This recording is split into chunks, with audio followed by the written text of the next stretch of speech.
Hi everyone, I'm Seth David from the world-famous Nerd Enterprises Incorporated. You may know me from my YouTube channel where I train growing businesses like yours on subjects such as accounting, bookkeeping, and process and workflow design. I've partnered with QuickBooks on this video series that covers a spectrum of business topics that will help you run and grow your small business. I get a lot of requests from my clients for tips on how to better manage cash flow. It all starts with the statement of cash flows.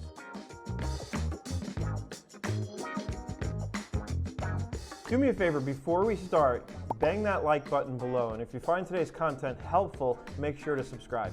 And for those of you who like to read, check the link below for the article on this topic. To start, let's talk about why you need a statement of cash flows. A statement of cash flows is going to look at all of your inflows and all of your outflows to help you make better decisions for your business. The statement of cash flows is connected to both the balance sheet and the income statement. Your balance sheet is a snapshot. It's a moment-in-time look at the financial position of your company, looking at assets, liabilities, and equity. Then you have the income statement, which is more of a moving picture. It's a look at your revenues and expenses over a period of time. The statement of cash flows helps a business owner better understand where the cash flows are coming from. It essentially reconciles your accrual basis net income with the cash in the bank at the end of a period. You can create a statement of cash flows using a spreadsheet, or your accounting software is designed to prepare that statement for you based on the data you already have in the system. QuickBooks can prepare this for you so that you can analyze very easily all the money coming in and make sure that you have enough to cover your bill. The statement of cash flows is organized into 3 different sections that describe the different ways that cash can enter and leave your business. To create a statement of cash flows, you'll need to go through your entire chart of accounts and assign each account to one of these 3 categories.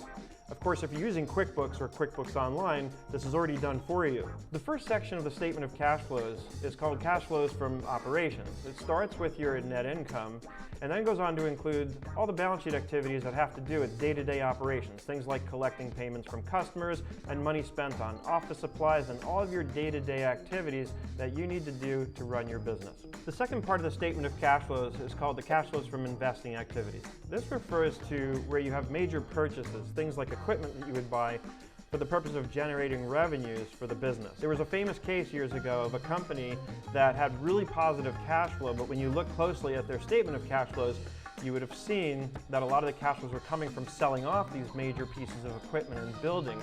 So while they looked healthy for a minute, because of the positive cash flows that generated, it was for the wrong reasons. Finally, we have cash flows from financing activities. This has to do with the owner of the company or investors in the company who are putting money in. There's also possibly long-term loans where the money received for those loans also goes into this section because it's considered a financing activity. Free cash flow is the money that you have left after operating and investing activities. Once you've used up the cash flow you have to cover day-to-day operations as well as major capital expenditures such as, let's say, ovens and things like that for a restaurant, free cash flow is what you have left after that to fund the expansion and growth of your business. There are several levers you can pull when it comes to managing cash flows for your business more effectively and more efficiently. Doing this well can help you avoid the cost of borrowing money in order to get through. Here are several ways you can improve cash flow in your business. The first way to improve cash flow is to make sure that you have a formal collection policy. Companies can actually be profitable but still go out of business because they're not collecting their receivables on time. I had a client recently whose cash flow is very tight, and when I looked at their aging report, which we'll talk about, I was able to see that by putting a formal collection policy in place, we could dramatically improve cash flows, simply sending out letters every 30, 60, and 90 days. As soon as we did this, money started coming in, and my client was thoroughly convinced that in terms of the fees he was paying me, I was worth my weight in gold. The second way to manage cash flow more effectively is to manage the cash you're using to purchase inventory. If you don't have enough inventory on hand, you run the risk of missing opportunities in the form of lost sales. On the other side, if you lock up too much cash in inventory, that can create cash flow problems unto itself. An example I had of this not too long ago was a client who I was reviewing his financial statements with him, and he was asking me a very, very commonly asked question from business owners, which was, I've got all this profit, but how come it's not translating to cash in the bank? And after I analyzed his balance sheet on a monthly basis, I was able to see the picture very quickly, and I was able to show it to him. He was tying up way too much cash in a very quickly inclining inventory balance So I was able to show him that's where his cash was. It was locked up in inventory. We put a moratorium on buying inventory other than what we absolutely needed. We bled the inventory values down, and that brought in the cash over the next few months, and he was very happy with me. Another way to improve cash flow is to automate your invoicing process. This can save a lot of time. I did it for my own business years ago, and I'm so glad I did because it's not something I really want to spend my time doing. Not to mention the automation itself. Invoices are going out to customers.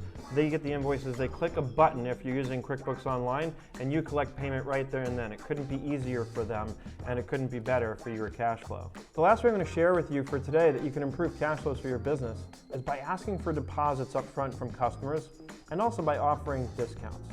When you collect money up front from your customers by way of a deposit, it will help you fund whatever it is that you have to pay for in order to provide those products and services that your customer is paying you for. Offering discounts can also help generate more sales, increasing sales volume. So while you may collect less money on the sale, you're generating more sales volume, which can churn more gross profit, and that's always a really good thing for a business.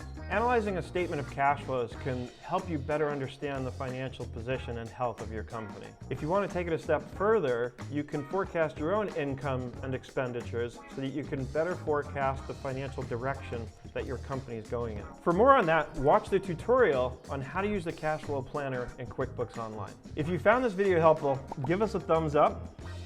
And we have more video tutorials just like this one on our QuickBooks channel. So make sure you bang that subscribe button, and I'll see you in the next video.